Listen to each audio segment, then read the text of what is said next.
before you do that, we got the band pig actually ready now. So, ladies and gentlemen, I'm gonna quickly send it to the caster's desk so you guys can see the band pig while Kasaya go over the history of this 2 grand finalist contestant. Yeah, so I'm just gonna go quickly over it. So Chakaimook as well as Omega Esports during the open qualifiers of Wild Rift Asia Brawl, basically they dominated their own groups. In Group A for Chakaimook and then Omega Esports from Group C. So it's no wonder we are seeing both of these teams currently at the semifinals round, and it's gonna be hard to see. We wonder if it's gonna be both of these teams again in the finals round. We don't know as of yet because whoever round will still have a chance on making it up back again in the finals, as you know, if they won up against Next Play Esports. But we'll see about that though. Meantime, I want to introduce you to my partner, co-caster Maxman. How are you doing, my friend? That is me. I am thy Maxman, and I'm going to be breaking down thy draft. I'm doing fantastic. You know, we had a great first game of the day. It was a 3-0 stomp down. 16-bit had no chance in the encounter, unfortunately, at the end. But still, that was a great matchup. And now we're seeing this one unfold currently with a draft phase currently unfolding under our very eyes. So Lulu and Lee Sin both taken off the board entirely, banned away initially, while Akali's going to be the first pickup for Omega Esports. Already, just the pickup of Akali is kind of forcing you potentially to go down a certain direction, a certain path in terms of draft. You want to go for highly aggressive dive follow potential around that Akali, but they're going to go for Jin, which doesn't really fit in that kind of description. But when you're looking for the other side for Chakaimook, they already got their bottom lane matchup set up for success. Brawl pick up with a Misfortune. Reason why that is extremely strong is purely based off the fact that the shield of Brawl counters Misfortune. Don't have to worry about Brawl countering Misfortune if it is the support of Misfortune at least. So that's going to be a pretty straight up nice setup for Chakaimook. They're going to be in a pretty good spot. While for Omega Esports, they got a Jin. I'm intrigued to see what support they're going to pair up with that. Of course, Alistar does really good with Jin as a duo matchup in the bottom lane, as they also go with a Camille. So this is it. This is what I wanted to see. Camille follows up really good with the likes of an Akali. So I think that overall we are seeing Omega Esports going down the lane of we want to go extremely aggressive and go for some really strong dive potential. Yeah, I'm so curious who they're going to be partnering up with this Jin, but having this Jin, you know, and having that Braum as well on the side of Chakaimook, you know, the shield can be some good source of protection, especially if it's the 4th bullet we're talking about coming out from the Jin.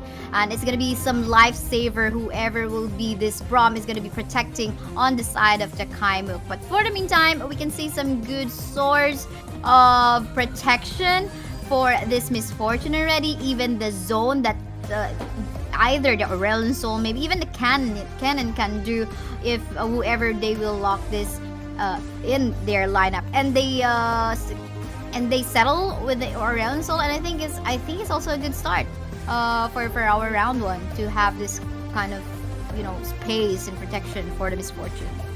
I do like the pairing, especially for Chakaimook, of Aurelion Soul with also the Shyvana. Reason why Shyvana relies heavily on jungle advantage, especially because she struggles early game. And when you pick a mid laner like Aurelion Soul that has really, and I mean really strong rotation potential, I think that allows a lot of utility and support to assist the Shyvana in the early stage to get to that mid to late game power spike, especially if they can try and contest some Drakes and pick up some Drakes for that Shyvana passive to try and get a little bit stronger throughout the entire game. So I think that Aurelion Soul makes a lot of sense. They paired that up with also a Garen to have like a nice beefy tanky frontline. Shyvana, Garen, Braum, that is pretty chunky indeed. But on the other side, we have a Janna coming on through once again for a second time today. Paired up with also a Zed. So this is assassin heavy, which I'm not sure that's going to work out. So many dive, Camille, Akali, and also paired up with that Zed compared to a Shyvana, Garen, and also Braum. That's a lot of peeling potential, especially on top of that with the ultimate of the Aurelion Soul.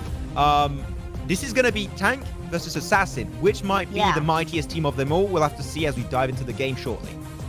Yeah, I mean, there's not really a problem if we're just going to be talking alone with the kind of draft that Omega Esports has. Potentially, they just want to peel off a target from the side of Chakaimook. But we're talking about tanky targets in here on the side of Chakaimook. You mentioned it already. It's the Braum, it's the Garen, it's also the Shyvana who has some sort of tankiness for their side as well. And it's gonna be not an easy peel off for the assassins we're talking about on the side of Omega Esports, unless they're not really gonna be going for the team fights, and maybe they'll just be using or capitalizing on the split push potential that they got. Yeah, I'm sorry. And they also got a Janna to even stop the dive that might be coming from the side of Chakaimook. So this is like a different strategy that we might be seeing, and I'm so excited if Chakaimook will be able to pull off really that hard engage that maybe they can do on based on their lineup, and if Omega Esports will be able to go for that split push strategy based on their comp. Especially one thing that I'm just thinking about is Omega Esport, their jungler might just be Camille, unless they do like a big brain play on me and I'm just like, what the hell's happening? But like, this is going to be Camille jungle. She doesn't have the fastest clear compared to especially a Shyvana. Shyvana does tend to clear really damn quickly.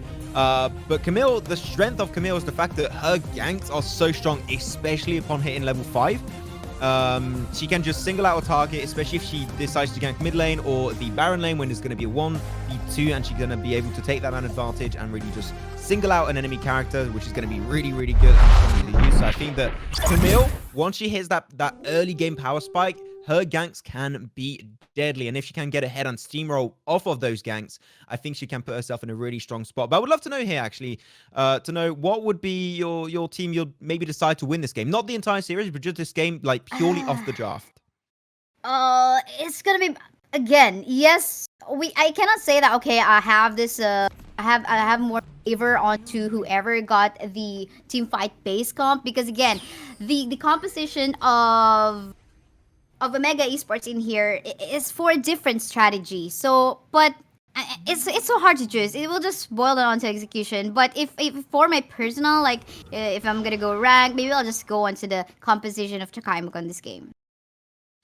Okay, Chakaimook. You know what? I like to have a split desk, so I'm going to go with a composition of Omega Esports, as seemed like a little bit of an encounter with Brawl in the jungle. Going to be popped into the air for a split second. He will be good to go, though. But no big deep vision. Oh, actually, now as I say that, actually, Stronger with Ajana is going to put deep vision onto that blue buff to make sure that they know when the Shyvana is going to try and do her late rotation. I think for the jungle. But anyways, also Akali versus Garen, that's going to be an interesting matchup for sure. But Garen, despite him being rather tanky, when he hits that level 5, he's still a threat to be reckoned with. So Akali might want to try and capitalize on that early game potential until level 5 hits, because when level 5 hits, Garen, that ultimate is going to be doing some pretty, I would say, consistent and reliable damage. For sure. And as you can see, he's actually fighting on the clearing of minion waves that the Akali can do on the top side. But for the meantime, I don't think he is in a position to just be afraid, because this is where Shiba has started in his jungle camp. I'm not too sure if there's going to be a plan on a gank, on a backup from the side of Shyvana on the top side.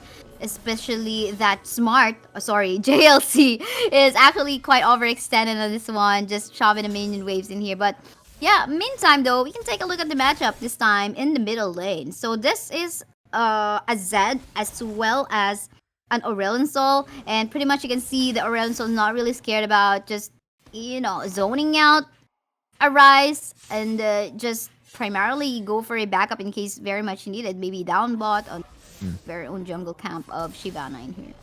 Yeah, also went for the summon spell of Barrier, which is like the best way to counteract a Zed because of the ultimate. It's like so determinant in those fights. So I think that overall this is a great pickup.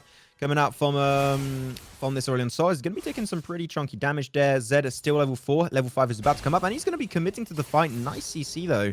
But just a little bit of a trade back and forth. Not going to be having too much happening from there. But I'm seeing Shyvana. She's interested in her own deep vision to make sure she can keep track of what's happening with the Camille, as Camille has yet to go for those early detrimental ganks. But as I said, she is waiting for that level 5 power spike to single out a target the moment she decides to commit to a lane. So I'm intrigued to see when Camille is going to start to go for those ganks, which seems like she's making her way slowly but surely towards the bottom side. But it's a little bit too far pushed, so Camille will not be able to really bring much to the table for now, at least.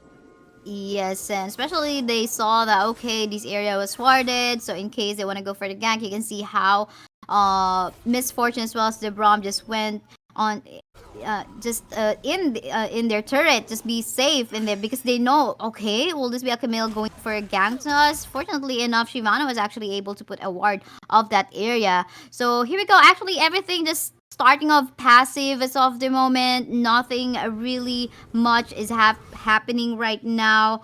Given the fact, though, that they are split on the scuttlers that they have secured for themselves. But, I think there might be an early advantage on the side of Chakaimook because they got the early wards, and I think this ward somewhere in the middle lane as well might be able to help them position themselves better later on as we wait 30 seconds from now.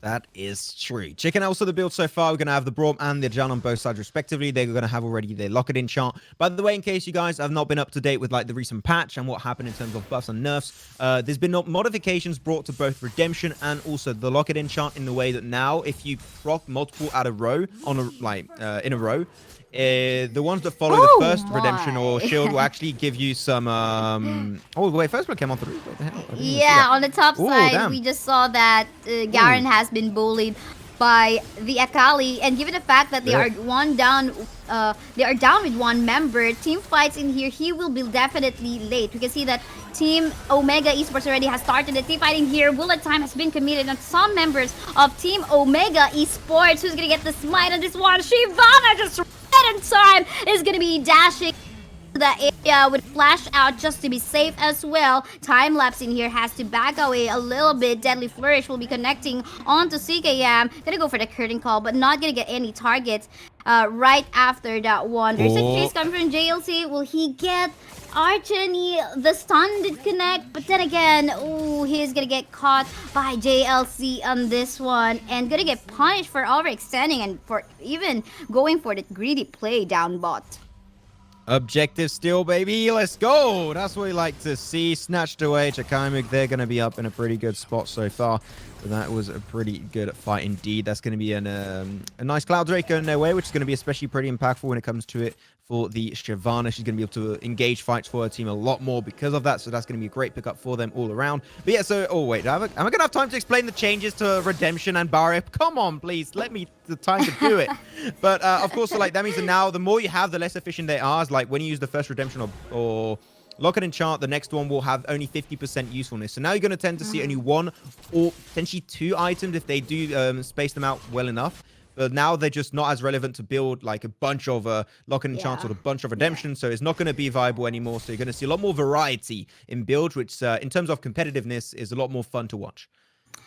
3-4 though so far. We can't see any like early leads despite Team Chakaimook securing that first Dragonite game, but they got an early position in the bush despite having this Scuttler on the side of Team Omega Esports. Are they going to be giving this to Chakaimook for free? Akali is right over there flanking on the side, but Curtain Call has been popped. Is going to be enough to go for a steal? No, definitely not going to be enough, and they three-man fight up against JLC on the top side. Let's see if he will be able to survive this one. I don't think so anymore. Oh, look at that bullet time connecting just right on spot, taking down one member from the side of Omega Esports. Meanwhile, on the bottom part of the map, you can see CKM just trying to back away from impressive, having a lot of HP and damage as well. Gonna be getting that kill up against the Garen. But again, we talk about some pressure, we talk about some push. The Rift Herald has just been secured by Team Chakaimook, and they're gonna be capitalizing on that lead so far on the top side, taking down two turrets just within a few seconds or few matter of minutes. Wait, Camille for a second was not even split pushing. She was just like, I'm going to take enemy Gromp now. This is the play. Well, not really. I mean, you kind of like potentially crash the turret, get an extra plate or two and get extra gold off of that, but she did lose a little bit of time, unfortunately, with that bottom lane position. And that's two turrets cracked on open in the Baron lane. That's going to give them just so much map control in the long run, which is great to see. But now their next objective should be, of course, to focalize down that first initial mid lane turret. If they can do so, that's going to create even more breathing space for them to go with, and they should be good to go. But the next Drake is going to be a Mountain Drake, which is going to be great, seeing how tanky the composition is for the side of Chakaimook. So this Drake is going to be extremely important for them. So this is really also a fight that you got to keep in mind that Omega Esports can't allow this next Drake to go on over. Otherwise, it's going to make matters even worse for the assassin-based comp. They will not be able to kill anyone at that point. Yeah, again. And this is Team Chakaimook just forcing team fights to happen because we know that the composition of Omega Esports is not really built for that one. 20 seconds from now, we can see the Mountain Drake's about to come up, and there's a good vision ward placed in here at behind the pit of the dragon. So in terms of vision, it seems like Chakaimook is just basically capitalizing that one. Meantime, on the top side, we can see a V1 fight happening against CKM. Not too sure if they're going to be going to survive that one. Fortunately not, with the Zed going for that last hit onto him. But then again, we talk about the Dragon, not really contested by Team Omega Esports. But we so far have, like, you know, seen some games where, okay, we did not secure at least one dragon or at least one neutral objectives, but then again, we won the fight. Could this be the case for Omega Esports as they just try to focus on the split push strategy that they have been doing, given that they have said as I mean, so far, turret trays, but they do get the extra Drake. Once again, that is going to make things so damn strong for the side of Chakaimook.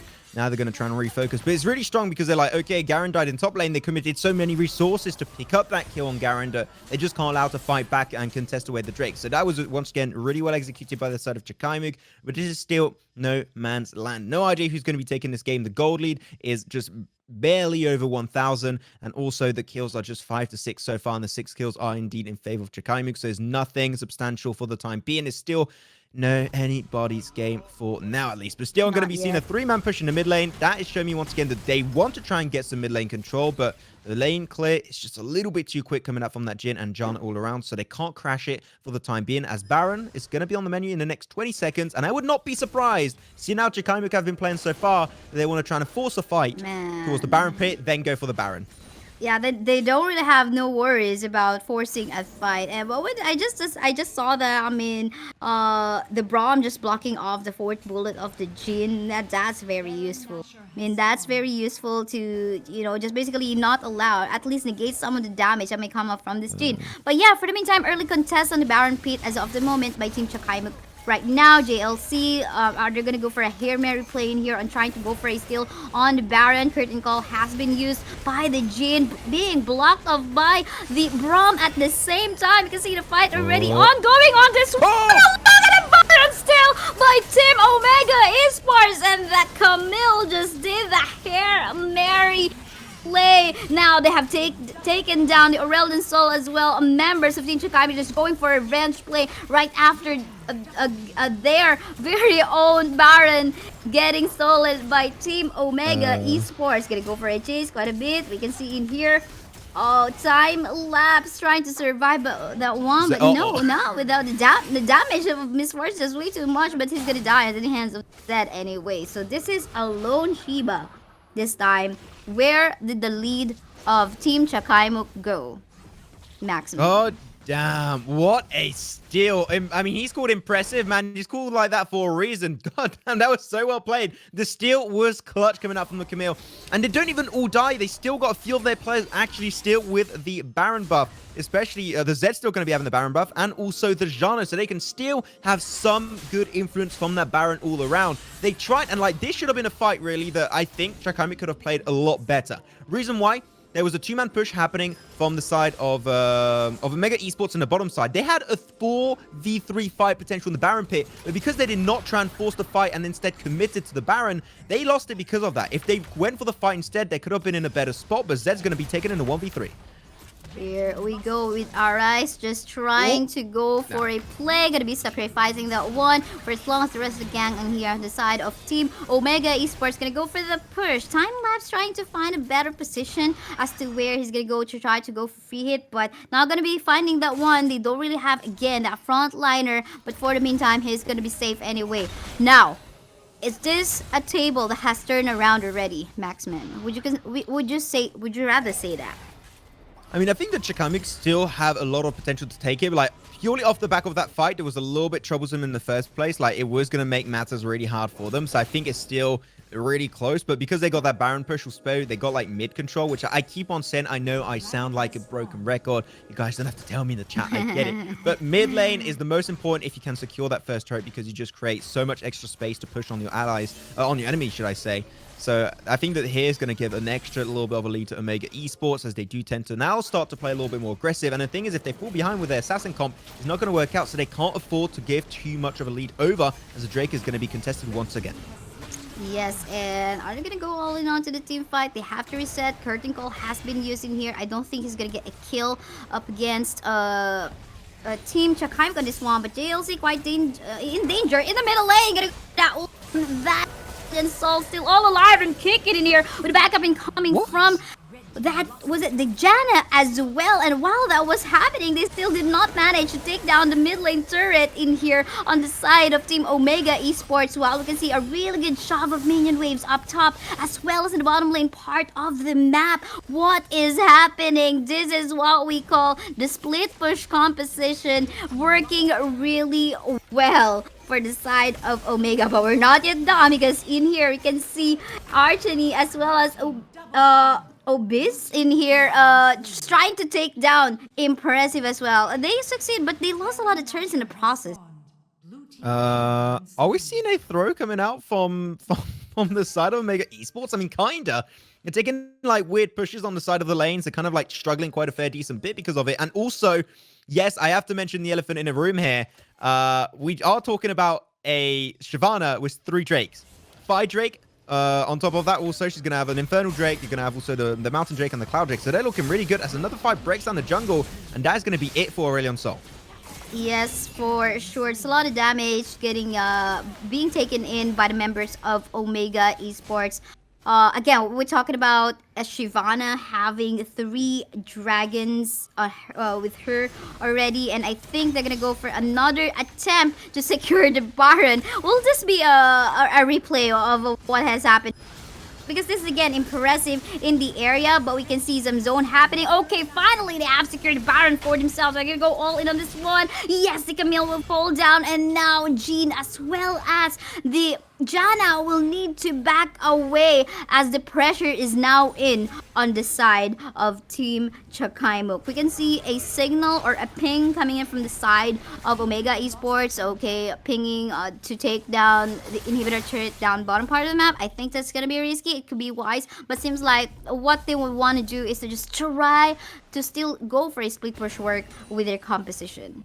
Yeah, I truly believe that how this game is now set, there's no way Chakaimook can lose. If they lose this, it's going to be purely based off a throw. Reason why? They got all the Drakes. Shyvana's completely broken right now at this stage of the game. And also, they got the double Zonia on top of the Aurelion Sol and also on top of the Misfortune. So Zed, basically, when you think about it, Zed, because of that, is going to be completely useless in these fights. Like, Zed, if he falls behind, is going to be doing nothing in the entire game. So, this is going to be mainly down to the Akali, see if they can do some damage, and also down to the Camille. But unfortunately, the lockdown potential is nullified almost because it's just so tanky on the other side. Just seeing how this game is going so far, I'm going to call it already a win for Chakaimook. There's no way they lose this. Yes, for sure. Let's see about that. And the turret's gonna go down that easily. They're trying to go for a set. And now, this is what we're talking about. Impressive, gonna go for that split push work. Let's see if the members of Omega Esports, though, will manage to defend the inhibitor turrets and maybe even the Nexus. This is gonna be risky because look at that. They got a buff of minion waves in this one. So I think it's kind of a failed strategy to just go for a split push work with a Camille not present on the defense. Wow, GGWP. I think that was a fast-paced match despite seeing a lot of Drakes getting secured in this game. I mean, I think that this was just a Drake kind of game, like dragons everywhere around the map. And because of that, the Shyvana was able to get a hit. Like 417 overall, like... By the way, 17,000 gold for the Shyvana, and looking on the other side of the jungle is 12,000. Like, that's a 5k difference in terms of jungle. That's a 1 big item and a half difference, making it really hard for Camille to remain relevant in that game so far. So, I gotta say, Chakaimook, I do not know how they could have played that any better. Sure, there was maybe a little bit of a weird fight towards that Baron where it got stolen away by Impressive, which I do think they should have potentially like reversed the steam, went for the push engage, and then after they took a kill or two, then go back to the Baron. I think they committed to the Baron a little bit too much. But overall, other than that little bit of a misplay, like Chakaimook could play that in such a good way that I don't think they could have played that any better. It was just such a strong showing performance that Chakaimook just showed himself as being the dominant team. But also you got to keep in mind because of how these big games happen, how these BO5 matches are set up. All the characters they played right here cannot be played anymore. So that's already like 3 big, tanky, beefy front lines off the table. So Assassins could be viable a lot more later on down the line when it comes down to it, especially for the side of Omega Esports.